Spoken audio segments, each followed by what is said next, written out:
A lot from you today, and we're going to continue taking your phone call. Chad Prather is going to be joining us from Blaze TV in just a minute. But I also want to continue to hear from you, 888-727-BECK, just a health check on how you're faring and what we might be missing. This is the Glenn Beck Program. No, seriously, I think the country's under control. Texas is bracing now for an influx of 60,000 Haitian migrants expected, sometime this weekend. They're not planning on staying here, please. They're just on vacation or something like that. Texas is trying to, build their own wall or whatever. That's not going so well. A guy who says he has the answers, and a guy who has a lot of common sense and a great sense of humor. His name is Chad Prather. He's got the new book out, Am I Crazy? I work with Chad at the Blaze. The answer is yes. And he'll prove it to you in 60 seconds. Crazy. Chad Prather, the host of Blaze TV's The Chad Prather Show. You didn't need, 200 pages to answer that question. No, you didn't. I answered in the foreword written by my mother. Yeah. It's confirmed. Yeah, you are. But you're only crazy like we all seem to be crazy right now if you talk common sense. Yeah, no, there's no question about it. People are actually, common sense is a foreign concept. People don't understand it anymore. To talk common sense is to be filled with hate, to be filled with vitriol, and you want to see people hurt and harmed and dead, just to say anything that has any common sense value to it. This to me, this is the most important book I've ever written. It's your first book. It's also the only book I've ever written. I just want to take a page out of the Glenn Beck How to Promote Things. This could be the most important book that I've ever written. Smart. But it is the first. And who knows? We'll see how cancel culture treats it. It may be the last. But this is a common sense guide to the end of the world. This is how we navigate. Really? Yes, because let's face it, this is... Like everybody talks about the end times. Yes, it is the end times for us. It always is. We're terminal no matter what. But this downward spiral of culture and civilization, this wokeism that has taken over and become contagious, these are short musings of how to survive. How to survive when wokeism attacks not only culture, but the media and your ability to speak out, so how do you, your marriage and everything. How do you do it? How do you survive? So one of the things that you've got to do is you got to fight with common sense. This is going to actually arm people. I'm going to give them short little toilet readings. That's what I love to call those because, let's face it, we're in a paper shortage anyway. If you don't like the chapters of the book, you can just rip the pages right out. Right. And use Why them go on to the Costco and stand in line? I'm doing anything that I can to sell these books. So I'm encouraging, use it as a consumable product. Right. Also, burn the book. If you disagree with me, burn the book. Buy them all and burn them. Right. I'm in a buy and burn mode of getting to the bestseller list. Okay, that's a really good idea. And I'm sure there are a lot of people that would like to burn your book. This thing, honestly, when I wrote this thing, I thought, am I going to write this and have an audience of just right-wing conservatives? I actually addressed that in the introduction and said, listen, this is for everybody. I want everybody to read this. Obviously, I come at the world from a conservative viewpoint. But I think that no matter where you're coming from on the political spectrum, if you read this book, you'll find yourself kind of nodding in agreement to some of these things. Because the insanity, and we saw like with the folks that, went in the bathroom with Kristen Sinema, right? Everybody, doesn't matter what side of the aisle you're on, you're being attacked. Because we've created this generation of leftist, lunatic, progressive wokies that no matter what we say, if it makes any sense or has any logic applied to it, you're the enemy. So I would have gone there with you that it is just this generation of, woke kids. How do you explain the Brandon chance at Let's go, Brandon. Yeah. So that's a perfect example of the media, for instance. This is when wokeism attacks the media. That little snippet tells you so much about the state of the media today. You could hear it with your own ears. You heard what they were saying. Yeah. But this representative of the media says, oh, they're not. They're saying, let's go Brandon. Don't believe your ears. Believe what I'm telling you. Correct. Now, that is in some ways an innocent example, but it's indicative of the larger picture, right? Yes. Yes. This is what we're being attacked with. This, don't believe your ears, don't believe your eyes, don't believe your senses, and common sense. Don't believe that. That's antiquated. That's puritanical. That's Victorian. We don't want to go back to the 20th century. We don't want to believe in the accomplishments of the greatest generation. No, we've arrived, and we have to erase our scars, and we have to flagellate ourselves and do penitence and all of these things for our ancestors' sins. But to this, I say, look, we've all gone crazy. So let's attack crazy with this crazy notion of common sense. So that's why, the subtitle says, it's an unapologetic patriot takes on the insanity of today's woke world. Because the asylums are empty. They're running the streets. They're controlling the airwaves. It's hard-pressed to find truth anymore. I went into a restaurant last night, sat down, and I looked up, and the TV over the bar had Rachel Maddow. And I immediately thought, I am not hungry anymore. I didn't have to hear a word that was coming out of her mouth. Right. I just said, I'm not hungry anymore. Yeah. The Republicans are not – the Republicans should be having the best run of my lifetime. And the Democrats are having a real problem running. But Republicans, I mean, for instance, Turtleface just made a deal with the Democrats to hold off on the debt ceiling, even though the Democrats would be the ones that would throw us into chaos. It would be their fault. They got the parliamentarian to say, nope, Democrats, you can do what you want to do. You just need your own votes. Where are the Republicans? They're non-existent. That's the thing. Have you ever met a Republican that didn't say they were conservative, right? Which means they lie. Because if you don't do conservative things and your actions don't back up what you say about yourself, apparently, and what I've learned is if you have enough money, you have enough clout, you can pretend to be anything you want to be. So you can claim to be a Republican. Doesn't mean you're a conservative. Doesn't mean you're going to act conservative. I mean, this is one big world wrestling, pro wrestling thing. These guys are going to fight in the public, and then they're going to get in they're going to get in the limousine and go eat steak together. Yeah. Texas is having a real problem. Austin is having a problem with police. You call, and unless you're actively being raped, they're not sending a cop car for you. No, they're not doing that. They've effectively made Austin real weird. I don't know that it's the weird they anticipated. Yeah. But, that's been the call sign, the motto of Austin forever, keep Austin weird. It's very weird. Now, when you have transients that live under a bridge, and that's a lifestyle choice, that's weird. That doesn't make any sense at all. But Austin, in 1773, when they went out into Boston Harbor and had the Boston Tea Party, what I'm saying, we need to have an Austin Tea Party. Like, it's time to clean house because this thing has gotten – someone that said to me, newspaper writer said to me a few weeks ago, she said, if you make it to Austin, because for those of you who don't know, I'm running for governor to primary Greg Abbott, who is another conservative, I believe, who's not a conservative, a Republican who's not a conservative. She said, if you made it to Austin, you think you'd be okay because Austin's not like the rest of Texas. I said, that's the problem. Right. The fact that Austin's not like the rest of Texas ought to tell you everything. Why aren't we making Austin like the rest of Texas? I'm headed to West Texas today out there where these folks feel forgotten, right? Because if you're not in El Paso or San Antonio, Houston, Dallas, or Fort Worth, all of them, which have become blue leftist cities, even my beloved Fort Worth has, and they control that hub, which is Austin. The folks around the rest of Texas, they feel forgotten. They feel like, but we're probably going to see upwards of 75 to 80,000 more Haitians that are going to be there. And mixed in with those are what they're calling exotics. Ooh. Exotics. Ooh. People who are coming from Yemen and Oman and Iran and all of these fun places that are there. And so they're mixed in. They're finding them. I mean, Val Verde County, which is a 120-mile stretch of border there, Del Rio, Texas, which is all over the news. They've already they've apprehended 84 different nationalities at the border this year alone. Now, there's not 84 nations south of us, okay? And these folks are not coming from Finland or France.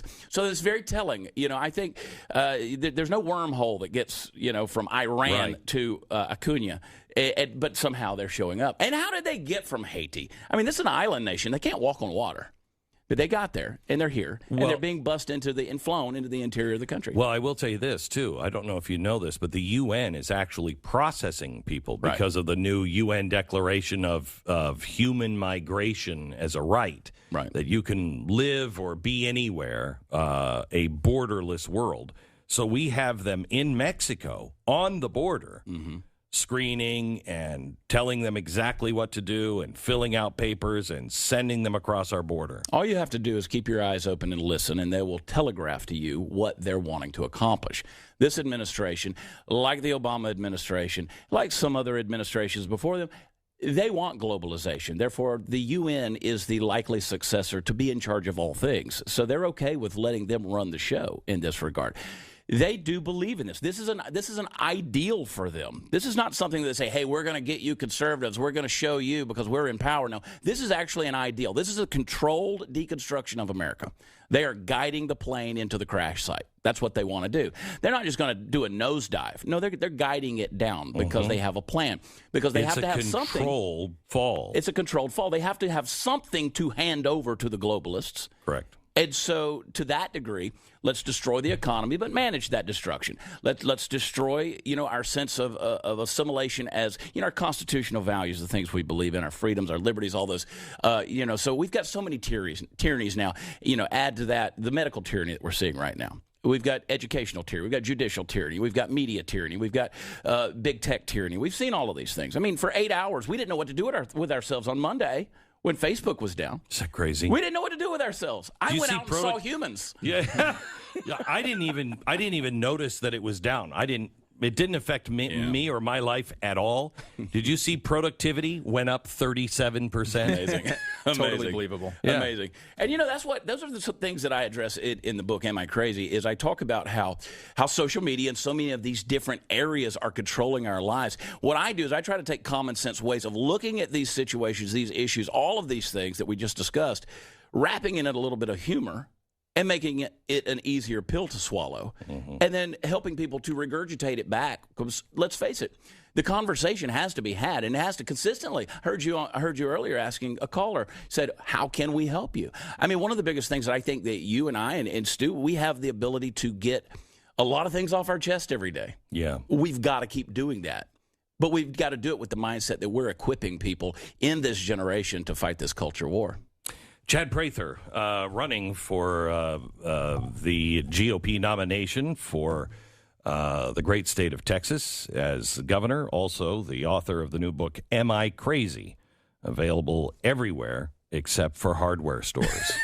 Thank you so much, Chad. I appreciate it. WatchChad.com. Go get it. Yeah, thank you. All right. Sponsor this. Very low. Very low. Matt, thanks so much for your phone call. Let me take, I've got 1 minute. I don't want to start a phone call and then not be able to finish it. I want to make sure that you have enough time to talk. 888-727-BECK is our phone number. Yeah, and it's been interesting to hear people today. We're taking a lot of calls, trying to just hear the voices of people out there. And it just seems like there's just an incredible amount of stress. Like, it just feels like everyone's at the end of the rope. I mean, how could you not be after the last 18 months? And it has just been... I hear this in my personal life as well. You hear it from friends. You hear it from family. People are just at the end of their rope right now, and that's a scary thing. There are some solutions to this, and I've been working on some things that 3 or 4 tent poles, if you will, that will keep the Republic chugging. And I'm going to introduce one of those tent poles Saturday night at our Mercury One 10-year anniversary. I can't believe it's our 10-year anniversary. It's happening at the Toyota Music Center. You can find out all the details. I'd love to have you there. You can find it at m1nextchapter.com or mercury1.org. This is the Glenn Beck Program. Last night, I was cooking on the Rectech, and we had a chicken and my Beck program. Let's go to Amanda in Illinois. Hello, Amanda. Hey, Glenn. Hey, Stu. For the record, I'm not from Illinois. I'm just here. Okay. I'm a over-the-road truck driver. So is my husband and my best friend, and well, pretty much everybody I know because I only like truck drivers apparently. We just got a fleet-wide message. I'm a company driver, stating about Biden's mandatory vaccine for employers across the nation with 100-plus employees. Mm-hmm. And apparently, this is the first time truckers are get to be included in something. So, as if, inflation and consumer shortages weren't bad enough. Yeah. I know ATA, the American Trucking Association, is talking to OSHA trying to get us exempt from this. But the way Biden wrote it, since it's not an emergency guideline, he's trying to write it in as a law that it's going to affect all the truckers as well. And everybody that I've talked to, so far that means they're all going to quit when it goes into effect. So that's going to wreak some havoc on the yeah, I think it will be really bad. Trucking already is being hit hard by COVID and all of the restrictions. In trucking, a big part of what's happening at our ports, we don't have enough truckers showing up for work. Is that right? Yeah, we don't have enough truckers. I personally drive a flatbed, and I've had to stop at 3 different places, do pickups, and try to squeeze them all on the trailer just because there's no one else to do them. But I've already had COVID. I've got the antibodies. I have the paperwork for it. But I still can't, when I go home to New Orleans to visit my mom, I still can't go into a restaurant with her. That is because I don't crazy. have a vaccine and I don't have a current COVID test. Yep.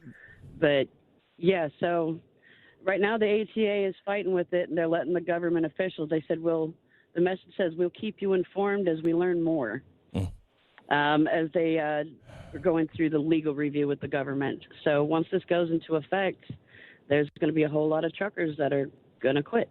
And this is not Or following the at least strike. science, by the way. I mean, Right. Natural immunity is a thing. Yep. These doctors all know it. I mean, there is variance in it. For example, Glenn got a really bad case of COVID and was wiped out for a couple of weeks. I, obviously, as a superior physical specimen, had an asymptomatic case. But the point is that we may have had different, my antibodies are probably very strong. much stronger than mine, probably. Right. But this concept that we just ignore this is basically because they don't think they can monitor it, and they think people are going to lie to them. Right? They think everyone's going to say they had COVID before and didn't. But that is just not a good reason. That's not the science. That's you coming up with some weird policy on top of it. One of those reasons why people are pushing back on it, because it looks like you're denying science. Yeah, and they are. And They saying, are I'm following science. And it's like the boosters. The CDC is pushing back and telling the White House, slow down on the booster talk. Yeah, they're pissed Slow about down. it. They're pissed that they're trying to roll them. And the same thing is here. The scientists all acknowledge that the natural immunity is real. This is not some made-up thing on the internet because right-wingers like it. It's real. Now, whether you acquire it that way, the difference of how you acquire it is something totally different. But once you have it, it's a real thing and should be included at the very least as one dose of the vaccine. And even that they won't allow, even though scientists themselves are arguing for it. Let me go to John in Florida. Hello, John. Hello, Glenn. Thanks for taking my call. You're welcome. I want to tell you and your audience about the immunity levels. That if you haven't heard about them testing for antibodies, you will. I think that's the next thing coming. But the immune system doesn't work that way. You can't get a year after you've gotten sick with the virus or a year after you got the vaccine. You can't. They can't. They might tell you that, you have no antibodies. Well, the immune system doesn't work that way. It doesn't keep antibodies floating around in your bloodstream for every single organism you've ever come in contact with. What it does is it stores the information in what's called memory B cells and memory T cells in your body so that it can react faster the next time you're exposed to the organism, whatever it was. And sometimes it'll respond so quickly that you'll never feel the effects at all of being exposed to the virus. So when they tell you that you have to get the booster because your antibodies, you have no antibodies in your blood, they're either don't know what they're talking about or they're lying to you. There is no evidence. Are you a doctor, John? No, but I am a nurse. I've been a registered nurse for 38 years. Okay. I've been through the HIV outbreak. I've been through the SARS, and even the COVID. I'm not COVID, but the Ebola scare of a few years back. Yeah. I was trained to handle that in case we came across them. I'm well researched. I continue to research every time there's a pandemic, to protect my patients and myself. Correct. I research, and I have researched this, and most doctors and even a lot of nurses know how the immune system works.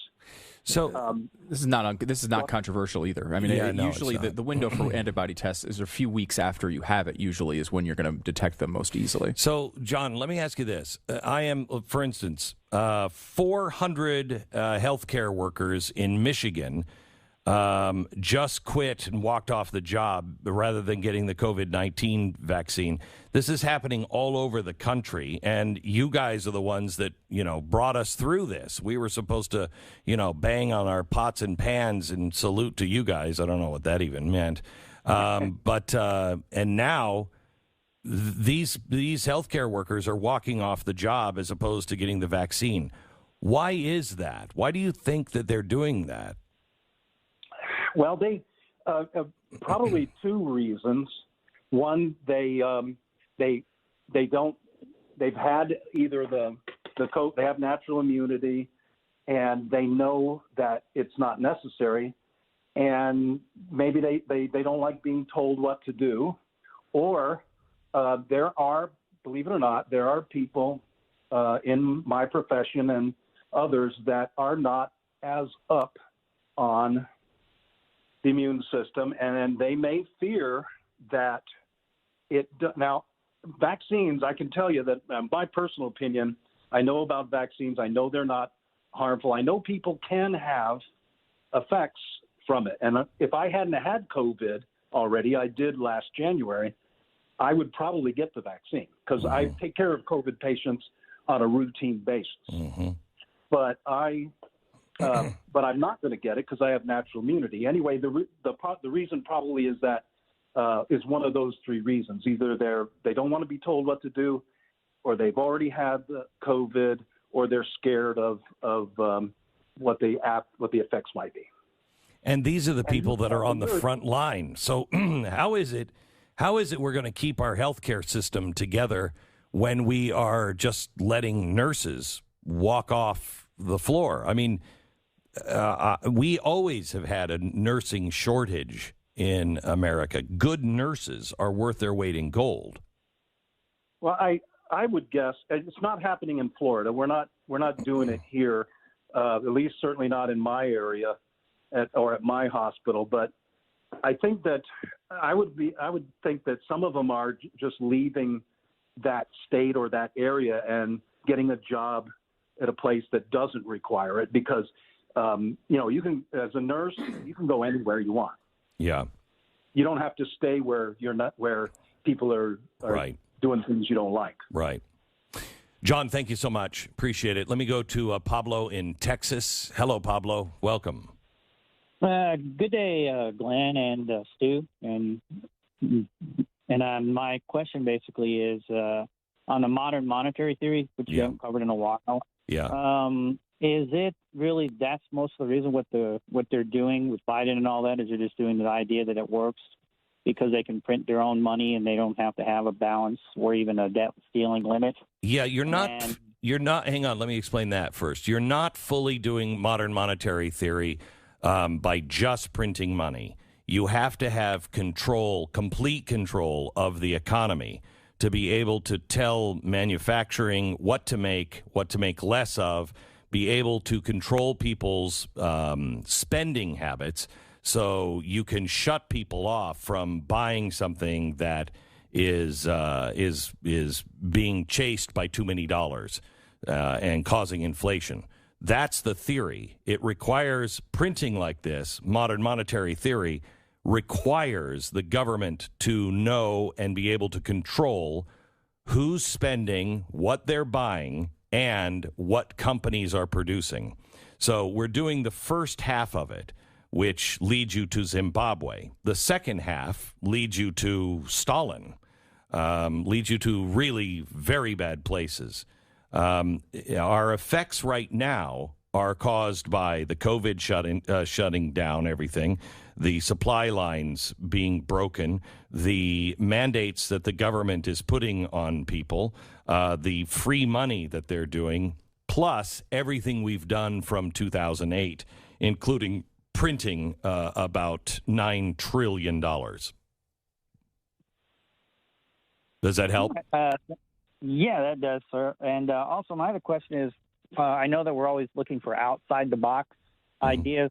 Why isn't we don't get our representatives in Congress, specifically the House, to elect a non-member of Congress through a movement through the people? I mean, is that so impossible that you believe it really can't be done, and the people aren't woke enough to do that? You mean to be the Speaker of the House? That's correct. Yeah. I quite honestly, I think the best thing that could happen is, and I don't think he'd ever do this, but it used to happen. I mean, John Quincy Adams was president, then he became a congressman. I think the best thing that could happen is Donald Trump not running for president. I think he should be appointed Speaker of the House. I think it would be fun, and it would be a total shock to the system, and I think that's what has to happen. But who knows? But you can elect somebody outside. I just don't think that there's absolutely any tolerance for that in the GOP. The Democrats would be more likely to do something like that because they're radicals, and they're used to radicalism, and they want to be even more radical. So thank you very much for your phone call. Let me tell you about our sponsor this half hour. It's American Finance.